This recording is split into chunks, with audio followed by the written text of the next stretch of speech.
Oh yeah mga kamonggis, kamusta naman kayo dyan? So ito ako, babiyahe uli at update ko lang kayo mga kamonggis dun sa nangyari kay Apple Red. Alam nyo naman na lubak ako na napakalaki. So tingnan natin sa Apple Red mga kamonggis. So ito si Apple Red mga kamonggis. So ang nangyari sa kanya mga kamonggis ay bumuka yung cover niya, fairings ba tawag dito. Ayan, dito sa may part na bandang ilalim bumuka yan. Tapos dito bumuka. So napaayos ko na siya at nakabiyahe na rin ako ng isang biyahe. At dito rin mga kamonggis may buka. Kung nakikita nyo, ayan, buka.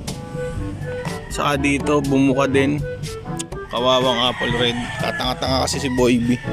At ang pinakamalala mga kamonggis ay ito. Ito pa yung nakita ko.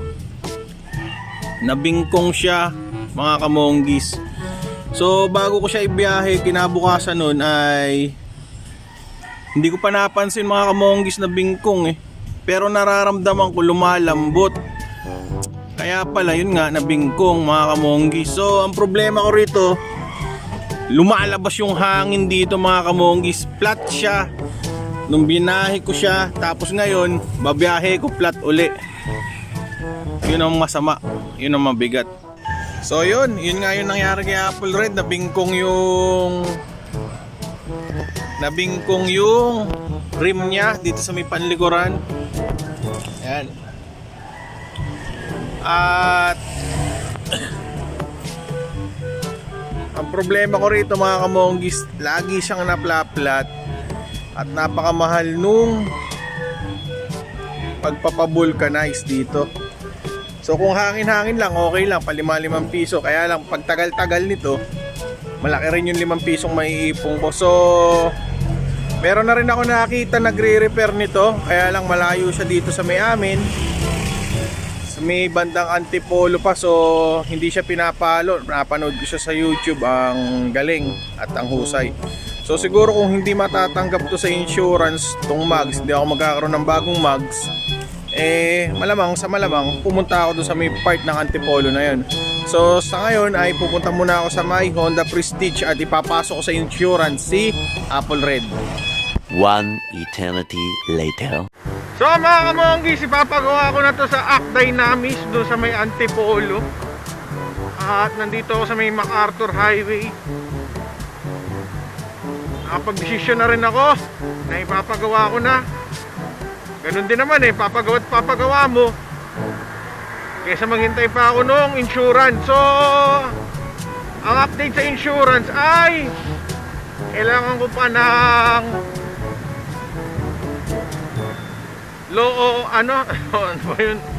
notary of accident.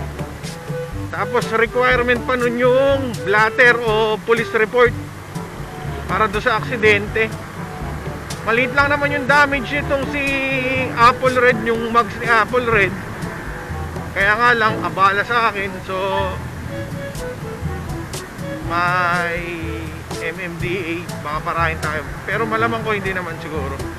So ayun, hindi naman tayo pinara. Mabait si kuya. So palabas na tayo ng monumento mga kamonggis. Ako'y nagutom na dire-diretso tayo hanggang Cubao, kakaliwa tayo ng Aurora. Yun ang destinasyon nun. Tinignan ko na kanina sa Waze. So hindi naman ako nagwe-Waze ngayon. So yung Act Dynamis mga kamonggis, na-search ko lang siya sa YouTube. At makina o machine shop sila. Meron din ako na-search na nagpapalo, na gumagawa ng mga bengkong alignment ng mugs dito sa may Caloocan. Kaya nga lang pinapalo. Yun ang problema ko doon. Yun ang ayoko, pinapalo. Ibig sabihin walang sure ball o hindi magwa 100% na ma-align talaga. Doon kasi sa makina, sure ball na ma-align talaga yun 100%. Kaya doon tayo pupunta sa Act Dynamis. Dadayuhin pa natin yun. Ngayon ay araw ng linggo, maluwag yung karsadahan natin mga kamonggis. Monumento. Hirap talaga mag-drive sa Kamaynilaan. So may pot-pot. Ano ba yung pot-pot na yan? Emergency? Nasaan? So papasok na tayo ng EDSA mga kamonggis. So EDSA na. At ako'y nagugutom na.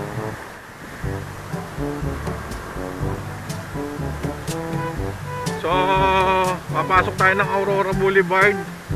Huwag kayong kakaliwa dyan, papunta ang ano yan, papunta ang Makati, Taguig, Magallanes.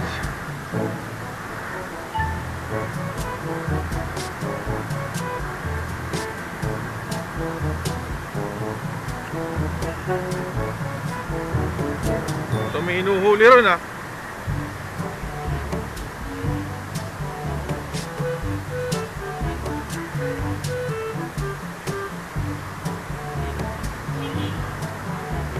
Nakakaliwa tayo mga kamonggis dito. Yan.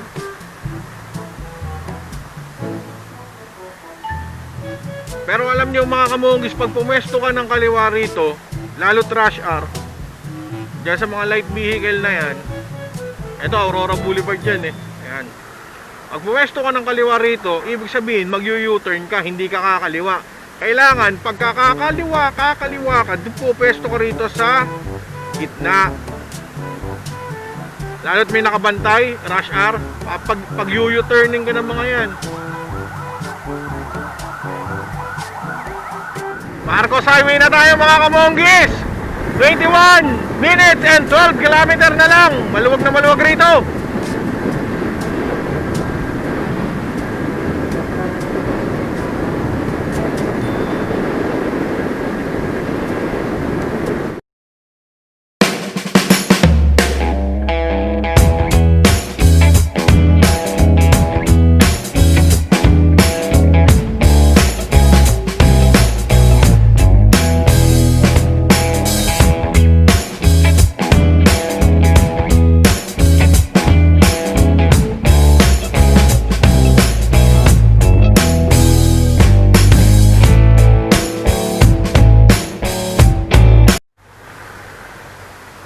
So alright.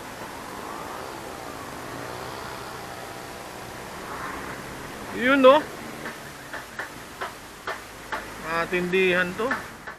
Yun mga kamonggis, nandito tayo ngayon sa shop ng Act Dynamics Enterprise at pinahintulutan tayo ng may-ari nito na makapag-video rito, makita yung mga ginagawa nilang produkto, mga specialist.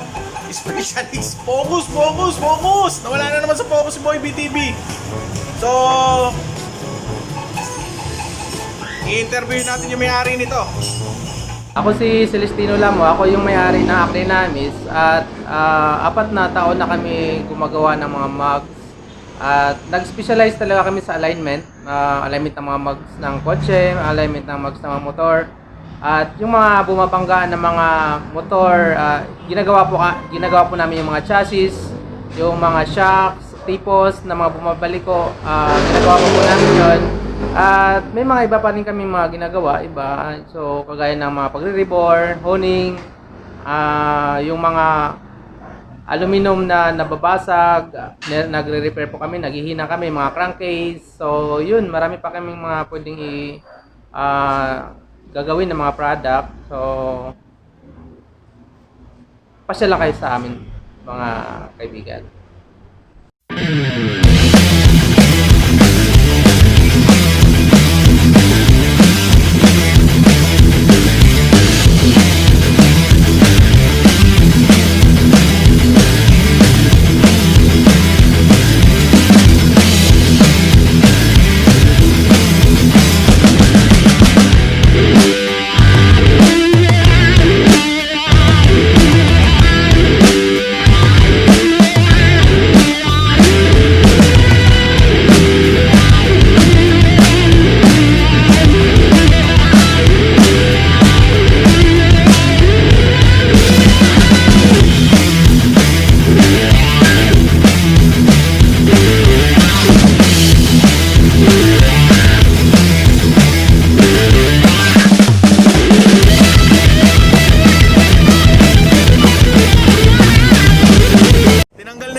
Apple Red at dadali na dun sa shop.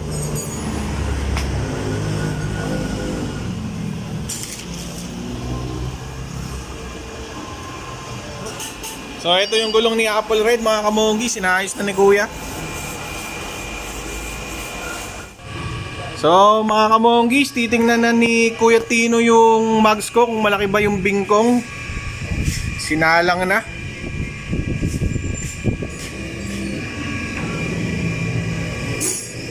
Yan.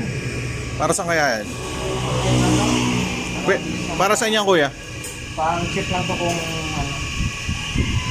gaano kalaki o malayo pa. Ang totok lang. Kailangan malaman mo. Pan-check ng clearance ng alignment.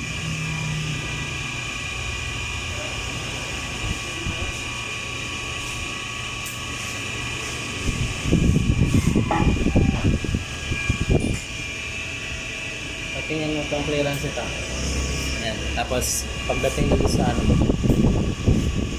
Yung malayo. Yun. Laki na nawala mga kamonggis oh. Nakatutok oh. Yun. Buti na.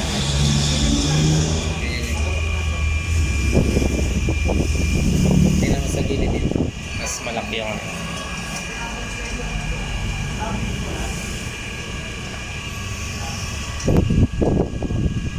Yan siya.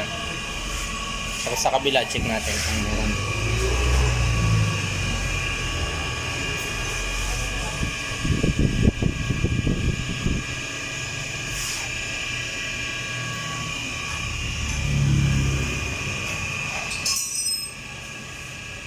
Okay naman. Meron din dito. Dito ang pinakamalaki yan. Dito wala siyang crack. Oh. Yung iba nakakrack na pa dito. Dito siya wala. So, ayos natin.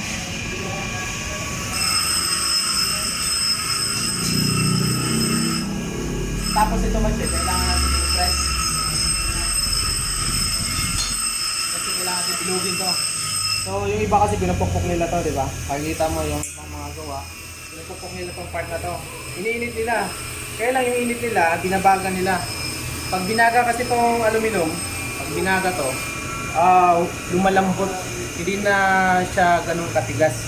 So, normal, pagka ganito kalaki, kasi malaki talaga siya, so ganito kalaki yung damage, so kailangan to initin. Pero, kailangan may limit lang yung init. So, minumonitor, sinusukat. So, yun.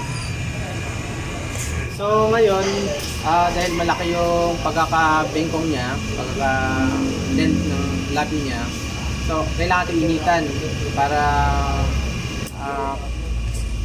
hindi siya mapasag. Kasi pagka i-press natin to na hindi siya naiinitan, is mababasag to, makakrak to ganito. So, sayang yung mag. So, kaya press na.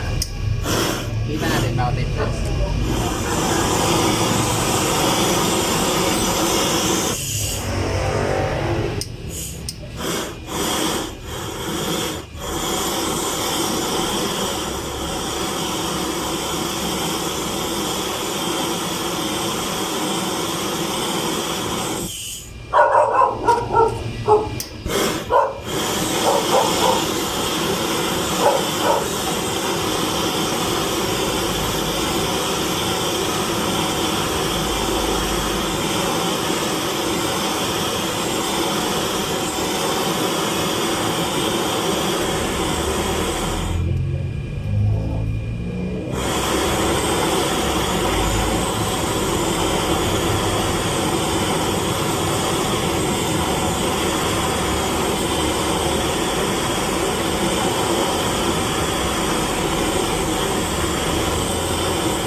So, press natin.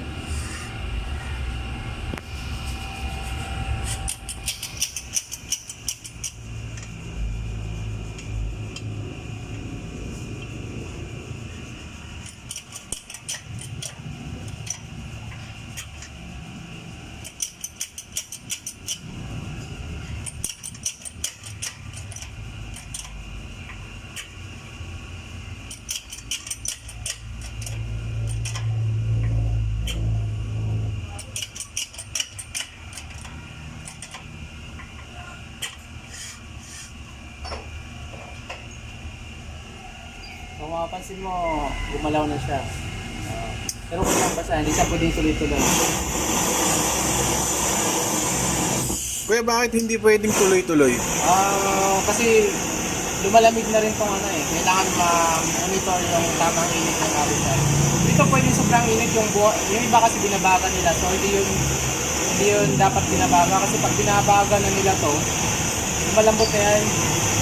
Hindi na mapapalit yung ano niya, hindi na mag-preserve yung tibay niya.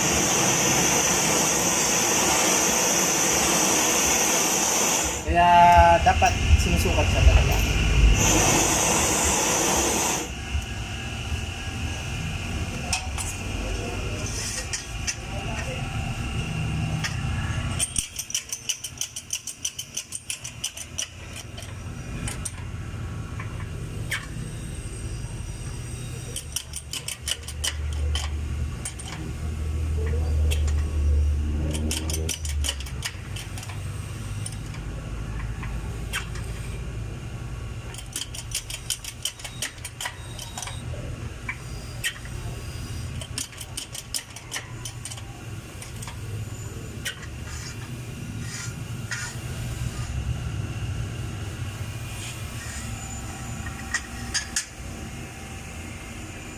So ngayon, kailangan natin muna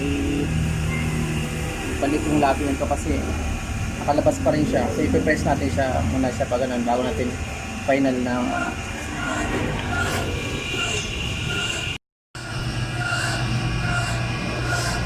so nakalabas kasi siya. Nakalabas dito. So ipasok natin.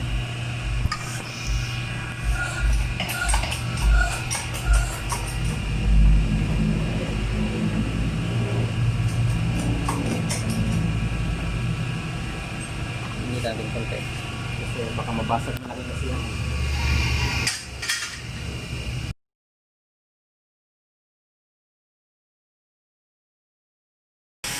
Kuya Tino, bakit binalik mo ulit dyan? Kailangan mag-check yung mamonitor yung alignment. So dito sa clearance sa tingnan mo. Pagdating dito sa part na to, malayo pa, may clearance pa siya. So, kailangan to kulang pa siya. So, kulang pa tayo ng press load. Kasama po.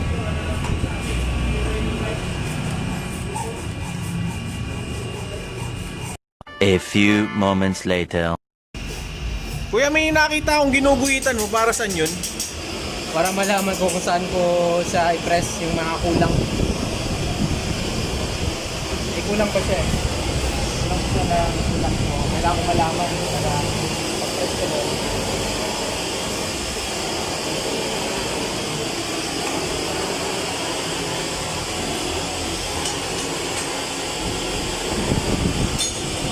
So kuya, mukhang okay na ha. So, dito sa itsura niya ngayon, parang okay na siya. So, bilog na siya. Pati yung loob, pati yung labi, parang flat na rin siya. Ayan. Pero pag susukatin yan dun sa susukatin siya, may kulang pa to. So, may kailangan natin malaman kung saan pa yung kulang para may gawa natin ng maayos. So Kuya Pino, okay na ba yung mugs ko? So, dito okay na to. Nag-check na natin yung bengkong, naayos natin. Pati yung giwang niya, inayos natin. Kasi may paa siya na gumalaw ito. Itong paa na to, itong may guhit na to. Gumalaw siya, pumasok siya dito.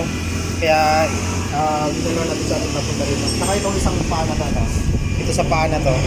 Pumasok din siya rito, so pinalik din natin siya. Itong paa na to, pumasok siya papunta dito sa kabila. Sa side na to. Kunti lang, kaya lang kailangan natin Kasama mo na rin sa inalign. kasama yung sa alignment. So, ngayon, i-check natin yung tolerance niya kung pasok siya dun sa kaya gumagamit tayo ng dial indicator. So yan, pasok siya sa tolerance. So, okay na siya. Kaya pag iikot natin siya ganito, wala ka makitang iwang. Yan, tingnan mo yung part na to. Saka ito. So, hindi siya gumaganito. Wala siyang yung bengkong naman na ginagawa natin, ito yung part na to.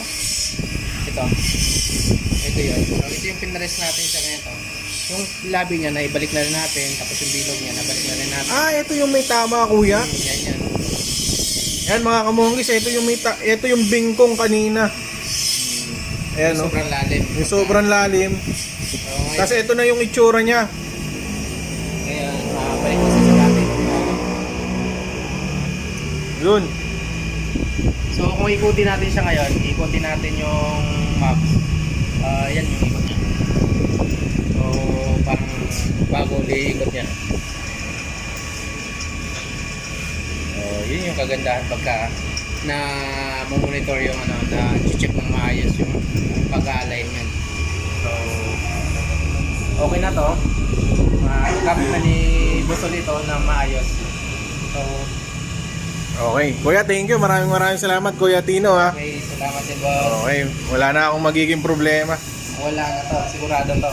Kasi ginawa natin ng maayos. Okay, Kuya. Maraming salamat, ha. Yun mga kamonggis, ito na yung finishing touch ng ginawa ng Act Dynamis Enterprise. Tingnan natin kung mayroon pa bang bingkong. Walang kabingkong-bingkong mga kamonggis. So, hanapin natin yun. Ito yung may bingkong kanina mga kamonggis. Yan. Tingnan natin. Wow! Panalong panalo. Walang kabingkong-bingkong. Sukat na sukat yan mga kamonggis. So hanggang dito na lang mga kamonggis. Maraming salamat sa panonood. At kung bago ka pa lang sa channel ko, subscribe mo na yan at hit mo na rin yung notification bell para updated ka sa mga video gagawin ko. Bye bye na!